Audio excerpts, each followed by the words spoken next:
సంక్రాంతిని దత్తత తీసేసుకున్నారు అయితే మీరు. బాగుంది తీసుకున్నట్టే. వాళ్ళు నన్ను దత్తత తీసుకున్నారు అనుకుందాం. సంక్రాంతికి ఆడియన్స్ నన్ను దత్తత తీసుకున్నారు. Yeah. ఏంటి సార్ అంటే ప్రతి సంక్రాంతి అలవాటైపోయిందా? అలవాటు కాదు కానీ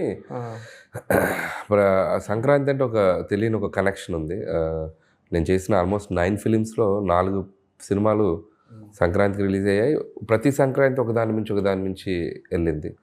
సో తెలియకుండా ఆడియన్స్ కానీ నేను చేసే జోనర్స్లో ఎక్కడో వాళ్ళకి ఆ బిలీఫ్, ఆ ఎంటర్టైన్మెంట్, ఆ సినిమా థియేటర్కి వచ్చి సెలబ్రేట్ చేసుకునే ఆ వైబ్, ఆ సినిమాలోకి వచ్చి చూడటమే కాకుండా ఆ సినిమాలో ఉన్న కొన్నిటిని వాళ్ళు తీసుకెళ్ళి అవి ఇళ్లలో ఎక్స్పీరియన్స్ అయ్యి మాట్లాడుతూ వాడుక భాషలోకి తెచ్చుకొని వాళ్ళు దాన్ని మళ్ళీ తిరిగి ఎంజాయ్ చేయటం.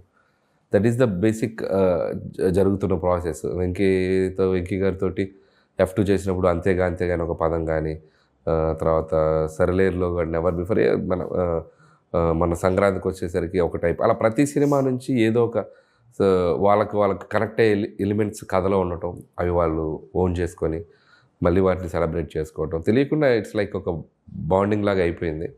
సో నెక్స్ట్ కూడా అలాగే కంటిన్యూ అయితే బాగుంటుంది. అంటే ఇప్పటివరకు మీరు తీసిన 9 సినిమాలు అన్నీ సక్సెస్ఫుల్ సినిమాలు. ఇప్పటివరకు అపజయం అంటూ లేదు మీకు. అంటే ఇప్పుడు ఈ 8 సినిమాల రిజల్ట్కి ఈ మనశంకర వరప్రసాద్ రిజల్ట్కి అంటే మీరు గమనించిన వేరియేషన్ కానీ ఏమైనా తేడా ఉంది సార్? అంటే 8కి 8 డిఫరెంట్ జోనర్స్, 8 డిఫరెంట్ సబ్జెక్ట్స్. ఆ టైంకి ఆ హీరోలకి అవి చాలా పెద్ద హిట్లు అయ్యాయి. బట్ అన్నీ ఒక టైప్ సిచ్యువేషన్లో వచ్చాయి. బట్ ఈ సినిమా కొద్దిగా స్పెషల్ ఏంటంటే చిరంజీవి గారు ఆ కంబ్యాక్ తర్వాత ఒక ఫుల్ ఫ్లెడ్జ్డ్ ఫ్యామిలీ ఎంటర్టైనర్ చేయడం, దట్ ఈస్ ద స్పెషల్. 2017లో ఆయన తిరిగి వచ్చాక పాలిటిక్స్ నుంచి ఆల్మోస్ట్ ఈ 9-10 ఇయర్స్లో ఇలా కంప్లీట్ ఫ్యామిలీ ఎంటర్టైనర్, ఒక క్లాస్ లుక్, ఇంత స్టైలిష్గా, ఇంత ఇదిగా, అండ్ అలాగే మన ఇంట్లో మనిషిలాగా మాట్లాడే విధానం, నడుచే విధానం, ప్రజెంటేషను, అంటే ఒక స్టార్ ఇమేజ్ ఉంటూ ఇంత లైవ్లీగా చేసిన సినిమా ఇదే. సో ఇది నాకు చాలా స్పెషల్ అనిపించింది. అండ్ చిరంజీవి గారిని ఇంత పెద్ద సూపర్ డూపర్ బ్లాక్ బాస్టర్లో చూపించే అవకాశం నాకు రావటం, దాన్ని ఈరోజు అందరూ సెలబ్రేట్ చేసుకోవటం, దట్స్ సంథింగ్ స్పెషల్. అంటే చిరంజీవి గారు మంచి వింటేజ్ లుక్లో కనిపిస్తున్నారు.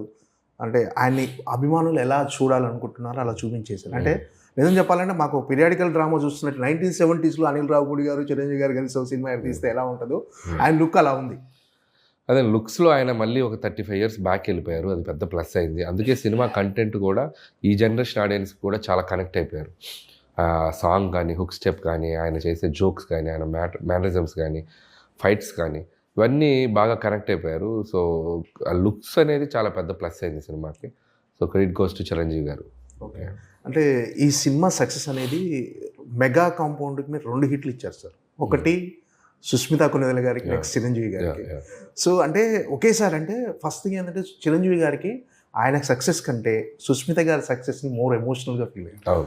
ఆయన షేర్ చేసుకున్నారు సార్ ఇది మెయిన్ మీతో? షేర్ అంటే ఆయన హ్యాపీ అండి. ఫస్ట్ ఆఫ్ ఆల్ మొన్న కూడా మాట్లాడాను నేను. అండ్ సాహు గారి పార్టీ ఈజ్ లైక్ నాకు ఒక ఫ్రెండ్ లాగా, ఫ్యామిలీ లాగా నాతో ట్రావెల్ అవుతున్నారు.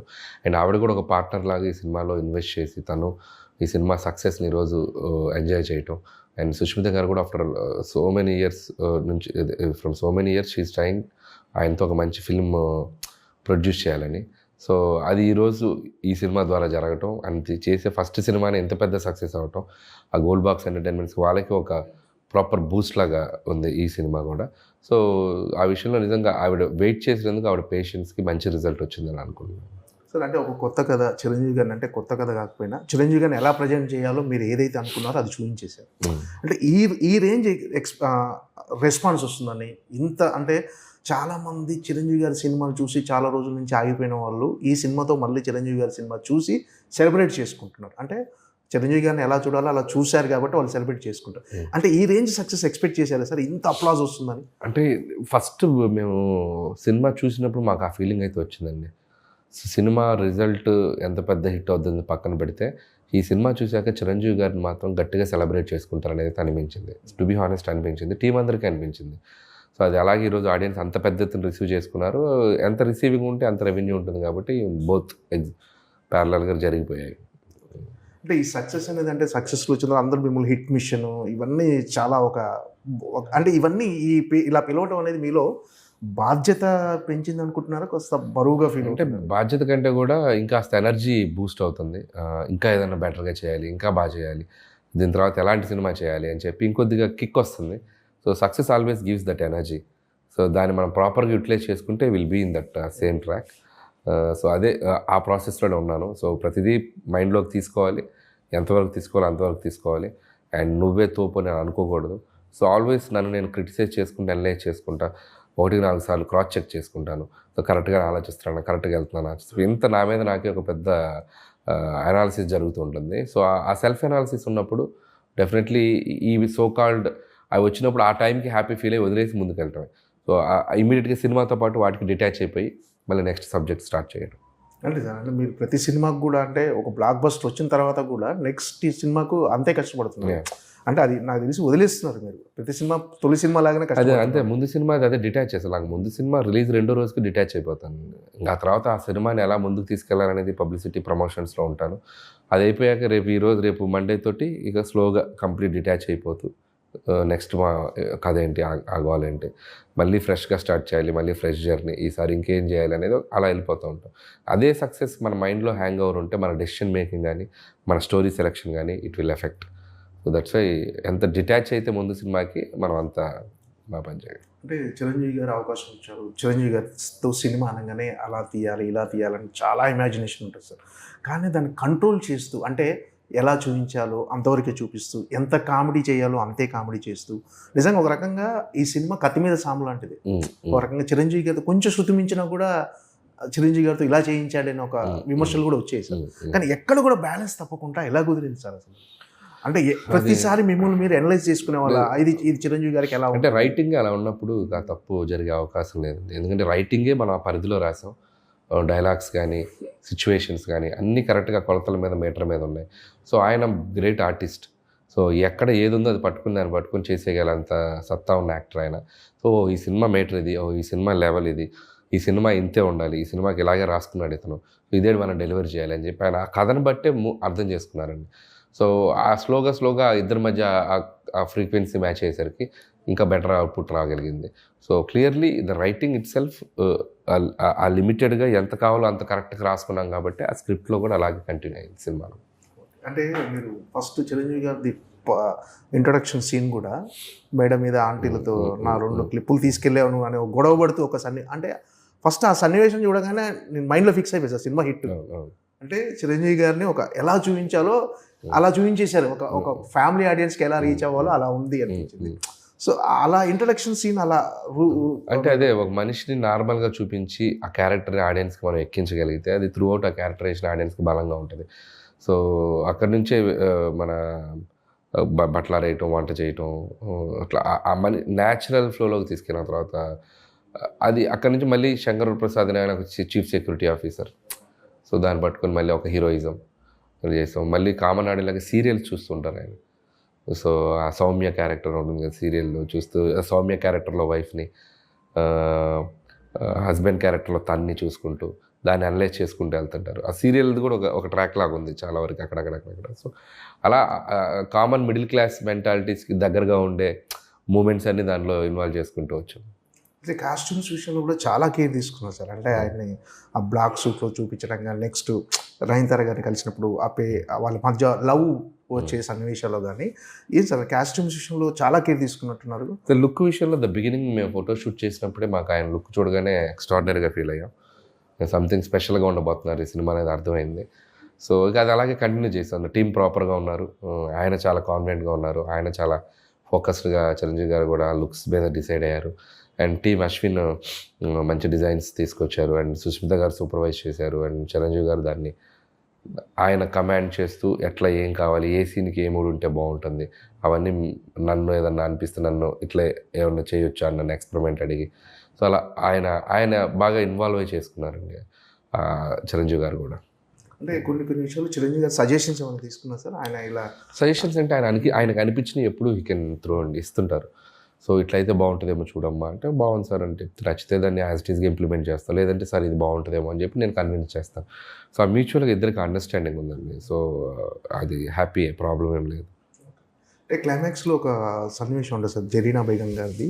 Second మన నయనతార గారితో మాట్లాడే ఒక కాఫీ తాగే సన్నివేశంలో భర్త రక్త సంబంధించిన వ్యక్తి కాదు, అందువల్లనే కొంచెం మనం చాలా అలా తీసుకుంటాము వాళ్ళని అని ఒక ఆ వివరించే సన్నివేశం ఐడియా ఎవరిది సార్? అంటే అది నిజంగా చెప్పాలంటే అది ఇంకా ఎక్కువ ఎలివేట్ కదా, హైలైట్ అయిన సన్నివేశం సార్. అవును, అది రైటింగ్ చాలా నాకు ఎప్పటి నుంచో అది అబ్జర్వేషన్. స్క్రీన్ ప్లేకి సంబంధించిన చాలా అదే మనకి ఆ జరీనా వైబ్ క్యారెక్టర్ ఆవిడ అక్కడికి రావటం, కోడలతో మాట్లాడటం, ఆ మాట్లాడేది కూడా చాలా లైవ్లీగా, ఏదో కూర్చొని మాట్లాడుకున్నట్టు కాకుండా ఆవిడ can I make a coffee for you అంటాం, ఆవిడింట్లో ఆవిడకి కాఫీ పెట్టించడం, నయనతారకి పెట్టించే ప్రాసెస్లో కథ చెప్తూ ఉండటం, దాంట్లో నుంచి ఒక ఇంపార్టెంట్ మ్యాటర్ని చాలా క్యాజువల్గా డెలివర్ చేయటం లేడీస్కి. అంటే జనరల్ అది ఫ్యాక్టే కదండి. అంటే ఎక్కడైనా కూడా అమ్మాయిలు కానీ ఎవరైనా కానీ మన ఫ్యామిలీకి, బ్లడ్ రిలేషన్కి ఫస్ట్ ఇంపార్టెన్స్ ఇస్తాం.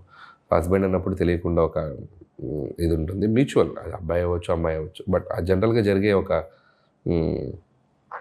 ప్రాసెస్ అది. సో దాన్ని మనం ట్యాగ్ చేసి చెప్పడం వల్ల చాలామంది కనెక్ట్ అయ్యారు. చెప్పే విధానం నచ్చింది. అండ్ ఏదైనా థర్డ్ పర్సన్ ఉండకూడదు. So anything you both should sort it out అది చెప్పాం. సో అది చాలా బ్యూటిఫుల్ సీన్, సినిమా మొత్తంలో one of the highlight scene అది. అది పర్ఫెక్ట్ ప్లేస్మెంట్లో వచ్చింది. నా కెరియర్లో నేను చాలా మెచ్యూర్డ్గా, చాలా బాగా రైటింగ్ చేసిన సీన్ అని నేను పర్సనల్గా ఫీల్ అవుతాను. ఆ మహిళా సంఘాలు వాళ్ళు మాట్లాడుకునే సంభాషణ అది కూడా చిన్న సటైరిక్ ఫన్ అండి. అది ఎంటర్టైన్మెంటే. జరుగుతున్న సోషల్ లైఫ్లో, సొసైటీలో జరుగుతున్న పాయింట్స్ని మనం కొద్దిగా హాస్యంతో కలిపి చిన్న సటైర్స్ వేయటం. సో అది ఎక్కడ చేయొచ్చు, ఎక్కడైనా మనకు అవకాశం ఉన్నప్పుడే. అది ఎవరి మనోభావాలు దెబ్బతినకుండా జరగాలి. సో లక్కీగా లేడీస్ ఎక్కువ ఎంజాయ్ చేస్తున్నారు అది. సో ఎందుకంటే 1%, 2% అలాంటి కేసెస్ చూస్తున్నారు కాబట్టి ఎవ్రీవన్ కెన్ రిలేట్ దట్. మన చిరంజీవి గారు కూడా ఇంటర్వ్యూలో చెప్పారు సార్, సురేఖ గారు మేడం అది బాగా ఎంజాయ్ చేశారు. అవును, అదే చెప్తున్నాను కదా, చాలామంది ఎంజాయ్ చేశారు అది. సో అది కూడా one of the highlight film. Okay, అంటే మెయిన్గా అంటే ఈ సినిమాలో మీకు మెయిన్గా టఫ్ అనిపించిన పార్ట్ ఏంటి సార్? అంటే చిరంజీవి గారితో సాంగ్ అంటే first situation song hook step లేదు, దాని ముందు వేరే సాంగ్ ఉంది. ఆ సాంగ్ని మార్చడమే పెద్ద టఫ్ అనిపించింది నాకు. దాన్ని చిరంజీవి గారి టైమింగ్లోకి తేవాలి. ఒక గ్యాంగ్ లీడర్లో చిక్కు చేయలేం. ఒక ఇంట్రడక్షన్ సాంగ్ వస్తే చిరంజీవి గారి దాంట్లో బద్దలైపోయాయి థియేటర్స్. రౌడీలో కానీ, సో గరాణ మొగుడులో కానీ, బంగారు కొడపెట్టి ఒక ఇంట్రడక్షన్ సాంగ్ ఎనర్జీ కావాలి అనే దాంట్లో చాలా స్ట్రగుల్ అయ్యాం. ఆ స్ట్రగుల్ అయిన దాంట్లో వచ్చిన పాటే హుక్ స్టెప్. అది మోడర్న్గా ఈ జనరేషన్కి బాగా రీచ్ అయ్యేలా అది బాగా వచ్చింది. అది వచ్చాక మీకు రిలీజ్ అయ్యాక తెలియకుండానే ఒక వైబ్ క్రియేట్ అయింది సినిమాకి. అది క్యారీ ఫార్వర్డ్ చేసాం. అంటే హుక్ స్టెప్ పాట కంటే ముందు ఒకలా ఉంది, హుక్ స్టెప్ పాట వచ్చిన తర్వాత ఒకలా ఉంది. అదే చెప్తున్నాను, ఆడియన్స్కి ఒక ఎక్సైట్మెంట్ క్రియేట్ అయింది. ఓ ఫ్యాన్స్కి కూడా ఈ సినిమా ఏదో మామూలు సినిమా కాదు, దీంట్లో మ్యాటర్ చాలా వేరేలా ఉండబోతుందని చెప్పి వాళ్ళు ప్రిపేర్ అయ్యి వచ్చారు. సో వాళ్ళ అంచనాలకు అందుకుంది సినిమా. ఈరోజు అద్భుతమైన విజయం. చిరంజీవి గారితో ఉన్న ఆ ట్రావెలింగ్ ఎలా ఎంజాయ్ చేశారు? అంటే సినిమా డే 1 నుంచి సినిమా చిరంజీవి గారితో కథ చర్చల దగ్గర నుంచి మొదలైన జర్నీ ఈరోజు రిలీజ్ అయ్యే వరకు మా ఈక్వేషన్, మా ఇద్దరి మధ్య ఒక బాండింగ్ కానీ చాలా పీక్ చేరుకుందని చెప్పాలి.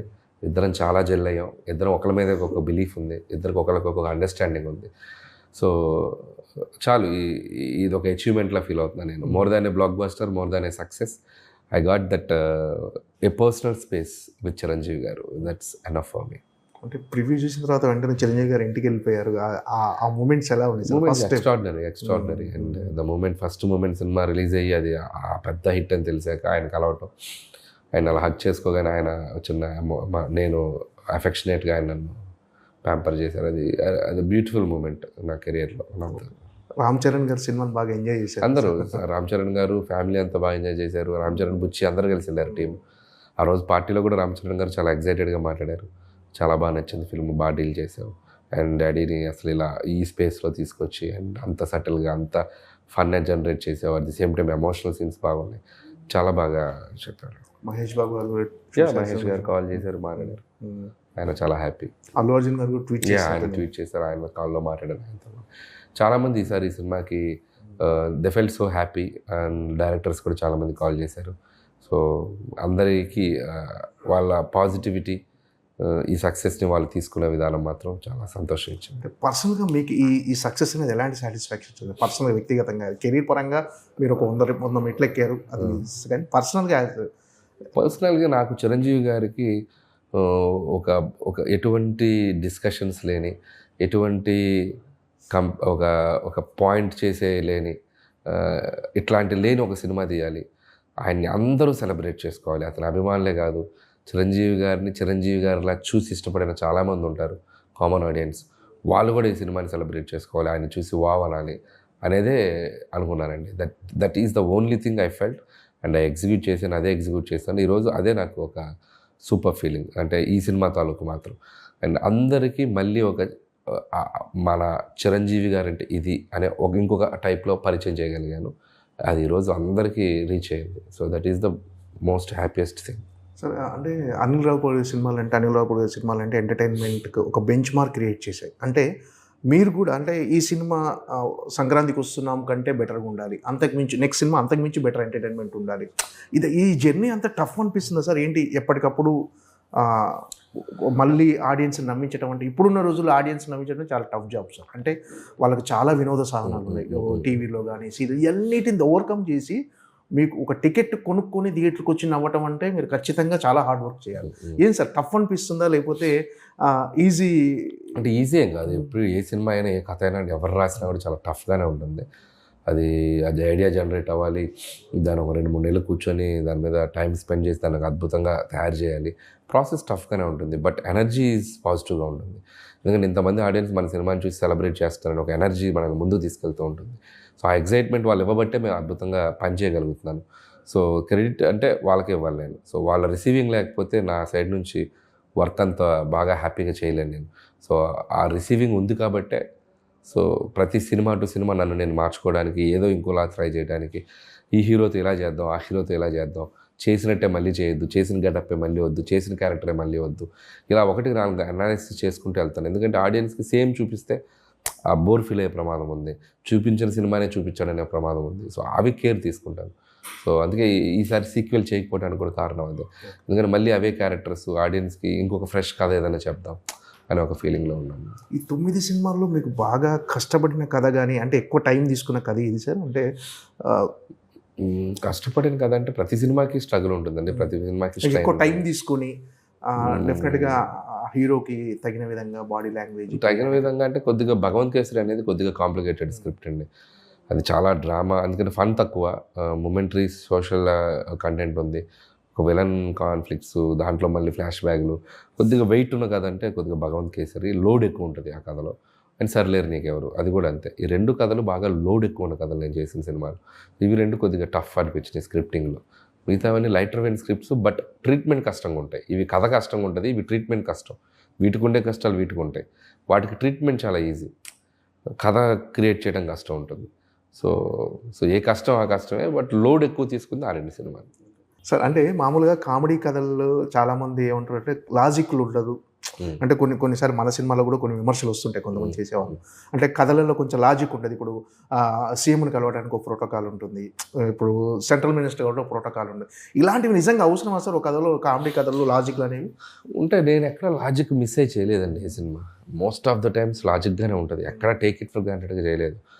చాలా అథెంటిక్గానే ఉంటాయి. 1-2 చిన్న ఏదైనా ఉంటే ఫన్ కోసం అడ్వాంటేజ్ తీసుకుంటాను తప్ప మేజర్గా కూడా ఎక్కడ ఇది చేయలేదు. సంక్రాంతిలో కూడా అంత కామెడీ సినిమాలో కూడా ప్రాపర్ సీఎంలు అలా పెట్టినా కూడా ప్రాపర్గానే ప్రోటోకాల్గానే తీసుకెళ్ళాం. ఎక్కడ అంత ఈజీగా చేయలేదు. ఇందులో కూడా ఎక్కడ లాజిక్ అయితే బ్రేక్ చేయలేదు. మోస్ట్ ఆఫ్ ద టైమ్స్ 90% కరెక్ట్గానే వెళ్తాం. ఇంకా ఏదన్నా 1-2 చోట్ల అంటే ఇక ఫన్ కోసం మిస్ అవుతాం. అంటే జనాలు ఎంటర్టైన్ చేయడమే లక్ష్యంగా ఉన్నప్పుడు చిన్న లాజిక్ అవి ఆటోమేటిక్గా ఫ్లోలో వెళ్ళిపోతాయండి స్టిల్. బట్ మనం టేక్ ఇట్ ఫర్ గ్రాంటెడ్గా చేయకూడదు తప్పులు. అవి కూడా నేను చేయను. మ్యాక్సిమం లాజికల్గా ఉండడానికే చూసుకుంటాం. సో అది కరెక్ట్గా చూసేటప్పుడు కూడా ఇది ఆర్గానిక్గా కనపడాలి. సో మనం ఇదేంటి ఇలా జరుగుద్దా, ఎట్లా వెళ్తారు అనే ఫీలింగ్ రాకూడదు. మ్యాక్సిమం అలా ఆర్గానిక్గా తీసుకెళ్తేనే నమ్ముతారు ఆడియన్స్. మన అనిల్ రావిపూడి సినిమాలు అంటే తెలుగులో ఒక ఫ్యాన్ బేస్ ఉంది, డెఫినెట్గా ఎంటర్టైన్ చేస్తాడు. మినిమం గ్యారంటీ సినిమా అనే ఒక బ్రాండ్ ఉంది సార్. అంటే ఇప్పుడు అందరు పాన్ ఇండియా సినిమాల వైపు వెళ్తున్నారు. అంటే మీకు ఆలోచన లేదా సార్ ఒక పాన్ ఇండియా కథ? అంటే as of now I'm very happy with this regional and rooted films and చాలా బాగుంది. అండ్ తెలుగు ప్రజల మధ్య తిరిగే క్యారెక్టర్లు, వాళ్ళ మధ్య జరిగే కథలు, ప్రేక్షకులకి దగ్గరగా రిలేటబుల్ చేసుకునే పాత్రలు, వాళ్ళని వాళ్ళు ఐడెంటిఫై చేసుకునే సన్నివేశాలు, దానివల్ల వాళ్ళు దాన్ని సెలబ్రేట్ చేసుకునే విధానం, ఇవన్నీ నాకు బాగా హ్యాపీనెస్ ఇస్తుంది. సో యాజ్ ఆఫ్ నో మైండ్కి ఇది కరెక్ట్ అనిపిస్తుంది. ఫ్యూచర్లో డెఫినెట్లీ ఇవే ఎక్కువ కాలం చేయలేను కాబట్టి ఎక్కడో చోట ఒక పాత్ బ్రేక్ చేయాలి, ఎక్కడో చోట ఒక బ్రేక్ చేసి ఇంకొక జోనర్ సినిమా చేయాలి, అది ఎప్పటికప్పుడు 100% చేస్తాను. ఇవే చేసుకుంటూ వెళ్తాను, నేను ఎప్పుడు చెప్పను I'm ready to do any genre. Experiment చేయడానికి ముందు నేనే రెడీగా ఉంటాను కాబట్టి I do, but not very soon. Sir Pavan Kalyan గారితో సినిమా అంటున్నారు, అది ఏవి ఇంకా ప్రాక్టికల్గా మెటీరియలైజ్ అవ్వలేదండి. అంటే టాక్స్ వినిపిస్తున్నాయి కానీ అండ్ ఏది కూడా మనం కాంక్రీట్గా వెళ్ళి కలిసి అట్లా జరగలేదు. సో అందుకని అది నేను చెప్పలేను. సో జరిగితే happy. I'm also waiting for that kind of opportunity. Let's see. అదే టైటిలే గమ్మత్తుగా ఉండబోతుంది. అది త్వరలో చెప్తాం. త్వరలో చెప్తాం, ఒక టైం ఉంది. Okay sir, all the best. Thank you. మళ్ళీసారి సంక్రాంతికి బిగ్గెస్ట్ బ్లాక్ బస్టర్ కొట్టాలని thank you thank you so much. Thank you.